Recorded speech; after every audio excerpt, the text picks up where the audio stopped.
тамошобинони азизи телевизиони симои шаҳри Панҷакен, имрӯз 32 майи соли 2021 дар саросари ҷумҳурӣ вобаста ба қарори шӯрои уламои ҷумҳури Tojikiston иди Саиди Фит таҷлил карда мешавад ва ба ин муносибат дар масҷидҳои шаҳри ҷолиб Панҷакен низ намози иди Саиди Фит баргузор мегардад. ҳоло гузориши мо аз масҷиди маркази шаҳри Панҷакен ба номи хоҷа Муҳаммади Башоро аз маросими намози иди Саиди Фит пешкаш мегардем. моҳи шариви рамазон ки он моҳи тоати ибодат, анҷоми корҳои хайру савоб, айёми дастгирии шахсони ба кӯмак ниёзманд, фурсати бахшиши гуноҳҳо ва дигар амалҳои нек мебошад, ба охир расид. дар радифи дигар сокинони ҷумҳурӣ, намозгузорони шаҳри диҳоти Панҷакен низ бо шукргузорӣ аз офаридгор ва ҷонибдорӣ аз сиёсати созандаву халқпарваронаи президенти кишвар муҳтарам Эмомалироҳмон сӯи масҷидҳо мешитофтанд, то бо хондани намози иди Саиди Фитр ва даст ба дуо бардоштан бор дигар саодати рӯзгори мардум ва ободии ватан намоянд. фазои масҷиди калонтарини шаҳр, масҷиди ҷомеи ба номи хоҷа Муҳаммади Башороро садои амри маъруф фаро гирифта, он мардумро ҳидоят барои рост мекарду амалӣ сохтани иқдомҳои савоб ва анҷоми корҳои некро талқин менамуд. алҳамдулиллаҳ ҳама машкуру хурсанд ҳастем ва ҳамеша бояд ки дуогӯ бошем ки аллоҳ таоло ин неъмате ки барои мо шумо додад, ин сулҳу суботро абадӣ гардонад. аллоҳ таоло мардуми мо, кишвари моро ҳамеша тинҷу ором ба давлату сарватманд тинҷ гардонад. худованд аз ҳар гуна офату балоҳо дар амонаш нигоҳ дорад ва мардуми моро бо тақво ва парҳезгор гардонад. мардуми ҳалол бошем ва якдигар кӯмак кунем, дасти ятимону бечорагон гирем ва хидмати падару модар анҷом диҳем ва тарбияи фарзандони беҳтарину хубтарин тайёр кунем ки барои ватан хизмат кунанд. соати 6 субҳ ба назди намозгузорони ин масҷиди калонтарин раисшаҳр Холиқзода Абдухолиқ ва намояндаи мақомоти иҷроии ҳокими давлати вилояти Суғ Султонзода Тоҷибой омаданд. раисшаҳр Холиқзода Абдухолиқ намозгузоронро бо иди Саиди Фитр шодбош гуфта, нахуст барои анҷоми корҳои созандагӣ, бунёдкорӣ ва сабзу хуррамгардонӣ ба истиқболи 30-солагии истиқлолияти давлатии ҷумҳурии Тоҷикистон ба ҳар як сокини шаҳри диҳоти Панҷакен аз ҷумла намозгузорон миннатдорӣ карда, изҳори боварӣ намуд ки онҳо минбаъд ҳам бо ҳамин гуна муташаккилӣ ва нангу номуси баланди ватану ватандорӣ барои ободии Панҷакен ки он як гӯшаи Тоҷикистони бешосос атрофи мақомоти иҷроии маҳаллии ҳокимияти давлати шаҳр сарҷамъ меоянд. баъдан намояндаи мақомоти иҷроии ҳокими давлати вилояти Суғ Султонзода Тоҷибой паёми табрикии раиси вилояти Суғ Раҷаббой Аҳмадзодаро ба муносибати иди Саиди Фитр қироат кард. ҳамдиёрони азиз, иди Саиди Фитрро ба тамоми сокинони вилояти Суғ самимона муборак бод гуфта, тансиҳатӣ, хотири ҷамъ, сарбаландӣ ва дар амалӣ гардидани орзую ниятҳои нек муваффақиятҳои беназир таманно менамоям. ин иди шариф баёнгари беҳтарин арзишҳои олии инсонӣ, сабру таҳаммул, натӯкорӣ, раҳму шафқат ва меҳру муҳаббат буда ҳамасола дар кишвари соҳибистиқлоли мо бо ҳидоятҳои асосгузори сулҳу ваҳдати миллӣ, пешвои миллат, президенти ҷумҳурии Тоҷикистон муҳтарам Эмомалироҳмон ва шарофати озодиву соҳибистиқлолии ватани маҳбубамон таҷлил мегардад. пешвои муаззами миллат муҳтарам Эмомалироҳмон санаи 12 апрели соли равон дар паёми табрикотии худ ба муносибати фарорасии моҳи шарифи Рамазон роҷеъ ба фазилатҳои ин моҳи муборак ба маврид таъкид намуданд. моҳи шарифи Рамазон дар баробари рӯзадорӣ моҳи озодагии рӯҳ ва имондориву тақво ба шумор рафта, вуҷуди инсонро аз ҳусни адабу маърифат ороста мегардонад. дар ин моҳ мусулмонони комил фурӯтаниву шикастанависиро пеша карда, хашму ғазабро аз худ дур месозад ва қалбашро ба макони меҳру муҳаббат табдил дода, бештар ба амали хайру савоб даст мезанад ва ба наздикону пайвандон, ҳамсояву дармондагон кӯмак расонда мушкили онҳоро осон мегардонад. дар ин моҳи муборак анҷом додани амалҳои неку писандида, дастгирии якдигар, таҳаммулпазирӣ ба ятимону маъюбон, ҳамбизоатону дармондагон ва муҳтоҷон кӯмак намудан болотарин арзишҳои дини мубини ислом ва беҳтарин фазилатҳои инсонӣ ба ҳисоб меравад. ҳар касе ки бештар некӣ намуда бахшишу эҳсон мекунад ва дасти ятиму бепарастор мегирад, бешак рисолати олии инсониро ба ҷо меорад. بنابراین چنانکه پیشوای معظم ملت تاکید نمودند ما را ضرور است که بیش از هر وقت دیگر سرجم و متحد باشیم، اهلانه و صافدلانه محنت کنیم. مهمتر از همه در چنین شرایط همت بلند باشیم، عملهای خیر و ثواب و احسانکاری را بیشتر نماییم. باعث افتخار است که سالهای آخر معرفت شهروندان از جمله صاحبکاران سخاوت پیشه و اشخاص عالی همت نسبت انجام دادن عملهای صالح از قبیل خیر و احسان و پرهیزگاری که از جمله بهترین فضیلت‌های انسانی و ایمانی دانسته شده است بالا رفته، دستگیری نیازمندان در ولایت و عنعنه نیک تبدیل یافته است. سال 2021 طبق تحلیل و پیشگویی‌های کارشناسان بر اثر تغییرابی اقلیم، کم‌آبی و خشکسالی، بیماری‌های گوناگون سرایتی از جمله کووید-19 مرکب گردیده، وضع تأمینات اهالی سیاره با مواد غذایی روز از روز پیچیده گردیده ایستاده است. در چنین شرایط ما باید تمام سعی و تلاش و ذخیره و امکانیت‌ها را برای هرچه بیشتر استحصال کردن محصولات و ذخیره آن سفربر سازیم. ما باید در موسم کشت و کار در فکر استحصال محصولات و تأمینات اهل عائله خود با مواد غذایی باشیم. در این سال سرنوشت‌ساز که مردم شریف وطن عزیزمان جشن 30 سالگی استقلال دولتی جمهوری تاجیکستان را سزاوار جشن می‌گیرند، از درگاه خداوند متعال برای هر یک شما سعادتمندی، سربلندی، تندرستی، رزق و روزی فراوان و موفقیت‌ها آرزو می‌نمایند. عید سعید فطر مبارک همدیاران عزیز. رئیس ولایت رجب‌بای احمدزاده. سپس نماز عید سعید فطر در وقت معین شده با مهر اخلاص با آفریدگار یکتا و شکرگزاری از فضای صلح و وحدت خوانده شد. الله اکبر.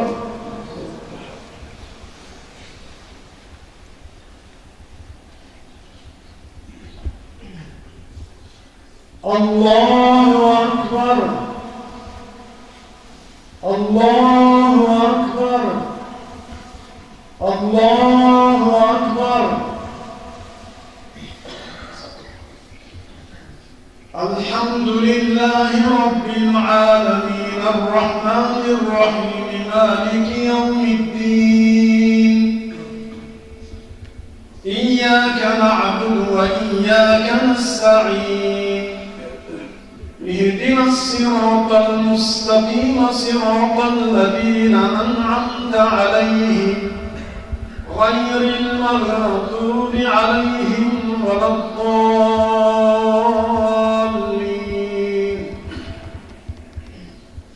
سبح اسم ربك الأعلى الذي خلق فسوى والذي قدر فهدى والذي أخرج المرعى فجعله غثاء أحوى سنقرئك فلا تنسى إلا ما شاء الله إنه يعلم الجهر وما يخفى ونيسرك لليسرى فذكر إن نفعت الذكرى سيذكر من يخشى ويتجنبها الأشقى الذي يصلى النار الكبرى ثم لا يموت فيها ولا يحيا قد أفلح من تزكى وذكر اسم ربه فصلى بل تؤثرون الحياة الدنيا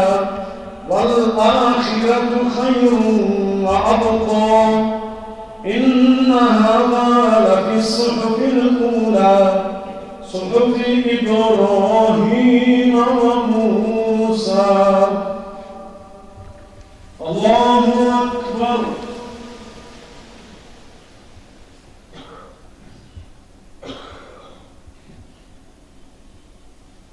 سمع الله لمن حمده.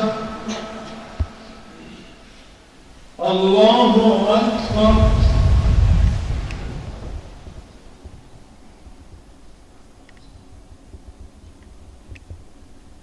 الله أكبر. الله أكبر.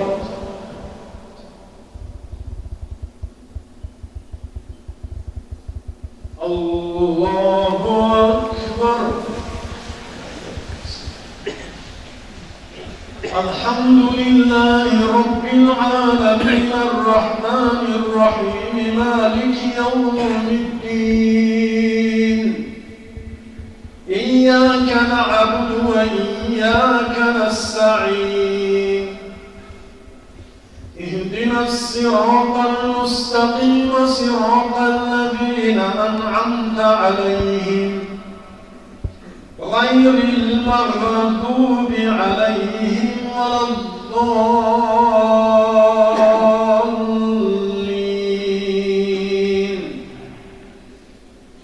والشمس وضحاها والقمر إذا تلاها والنهار إذا جلاها والليل إذا يغشاها والسماء وما بناها والأرض وما طحاها ونفس وما سواها فألهمها فجورها وتقواها قد أفلح من زكاها وقد خاب من دساها كذبت ثمود بطغواها إذ انبعث أشقاها فقال له رسول الله ناقة الله وسقياها فكذبوه فعقروها فدمدم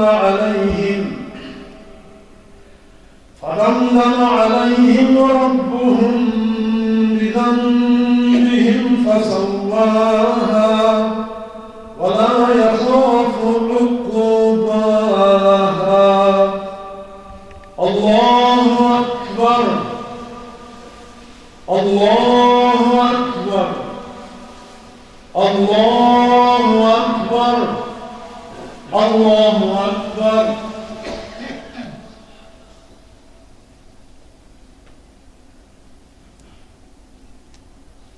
سمع الله لمن حمده الله أكبر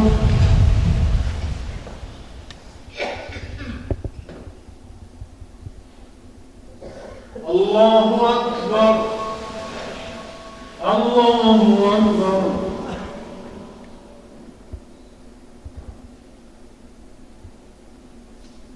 الله أكبر